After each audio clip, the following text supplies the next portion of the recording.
letting us know he was here. This is Dylan Harris's hawk. Dylan is actually a pretty old boy. He's about 22 years old, which is pretty old for a hawk. In the wild, it would be very, very rare for a hawk to live that long. And it's a hard thing for scientists to study. But most of these raptors, they're lucky to live past 5, 6, 7, 8 years. But the case of this guy living in captivity, we're hoping he goes still past 30. They can live past 30 in captivity. Harris's hawks are cool, closely related to our red-tailed hawks that are really common here in Utah. And you would find Harris's hawks in Utah, but in extreme southern Utah. They're a desert southwest bird. And I especially love Harris hawks. They're striking, beautiful birds, but they're really cool because of their hunting behavior in the wild. They're social animals. Birds of prey in general aren't very social, so I have to respect that as their trainer, as their handler. I'm not going to form the same bonds with them that I do with like my dogs or my parrots, or like I mentioned with being a crow, which have very social behaviors in the wild. Birds of prey are very solitary. They'll spend most of the year pretty much alone, unless they're breeding or in migratory stages. But these Harris hawks are kind of one exception to that rule. They're very social in the wild. They'll hang out in family groups called castes, and it's like a wolf pack of the sky. And by hunting cooperatively, hanging out in those large groups, they can hunt prey as large as jackrabbits. And they have the same kind of hierarchy like wolves, where they'll allow the more alpha, dominant parent birds to come in and feed first, and then the younger birds will feed after. So in captivity, they transfer that kind of social behavior to us. So he's actually really fun to train and be with. Made them very popular in falconry for thousands of years because of that.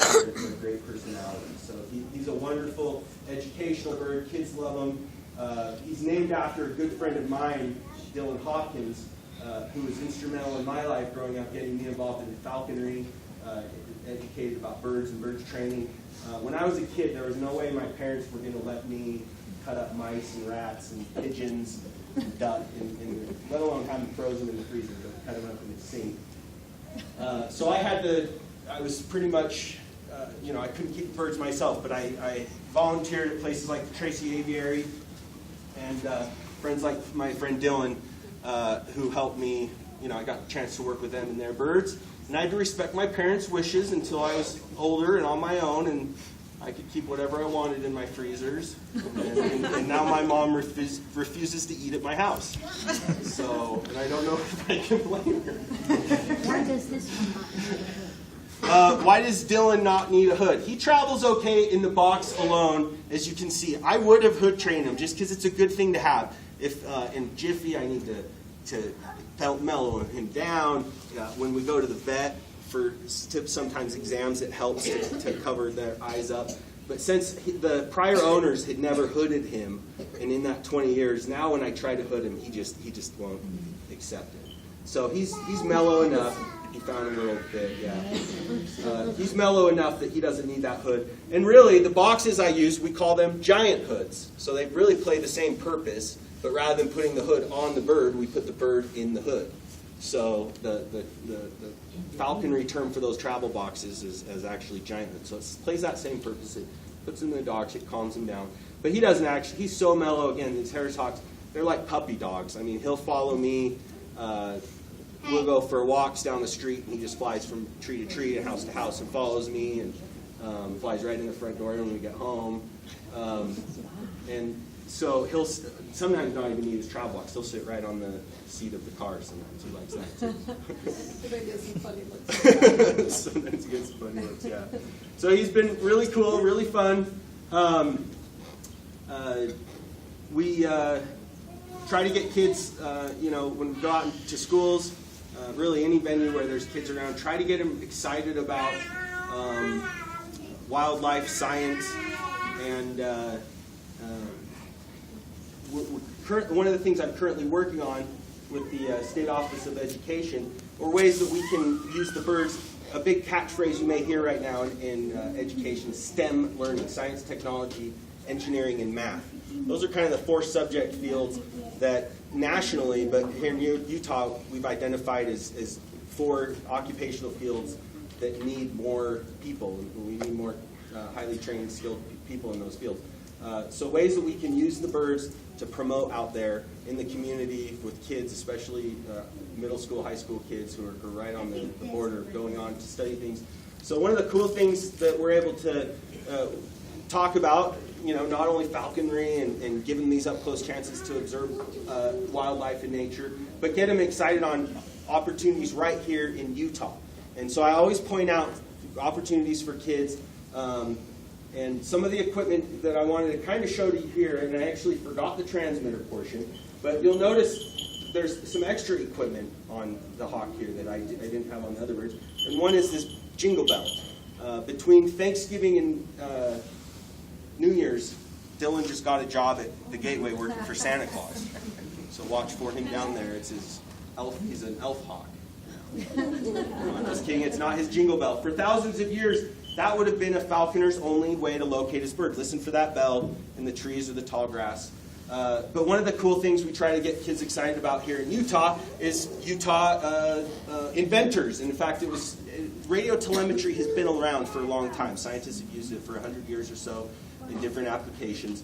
But it was some inventors here in Utah that were able to make radio telemetry transmitters small enough that we could fly them on our birds without inhibiting their flight or their hunting.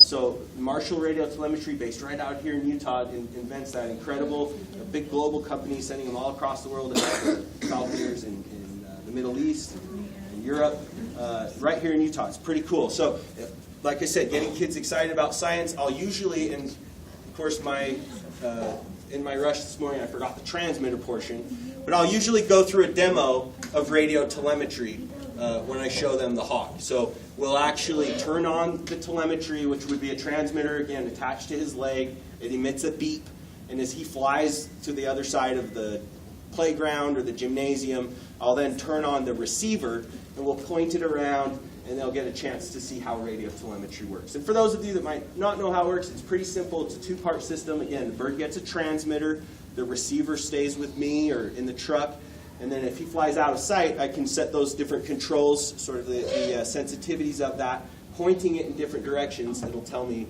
where he's located. And not only does it help bird trainers, falconers like me, track our birds, but scientists here in Utah tracking all different kinds of wildlife using radio telemetry. Of course, for wildlife like lion or bear, it's a collar unit. There's little solar panels on there so that it can recharge, the batteries recharge. But same basic equipment, same principles. So we try to encourage that to kids or show that, expose that to kids, and mention that if they go on to study biology, wildlife biology at schools like BYU, Utah State, and University of Utah, all those schools, they use radio telemetry in their different research projects. So for those of you that are biologists here, I'd love to hear your stories, field stories, if you have interesting stories about birds in Utah, the research that you guys are doing, and the ways, even if it has nothing to do with birds, ways that I can infiltrate. You just kind of heard my spiel that I give the kids. I love those. I like those kind of real life examples. So if you guys have that kind of stuff, I'm always constantly. I love watching the Facebook page and the cool stuff, the awesome videos you guys put on YouTube, stuff like that, so that I can have real life examples. And I'll give you a few more kind of real life examples with the next birds that we're bringing out. But I'm always looking for stuff like that to get kids more excited in science, technology, engineering, and math.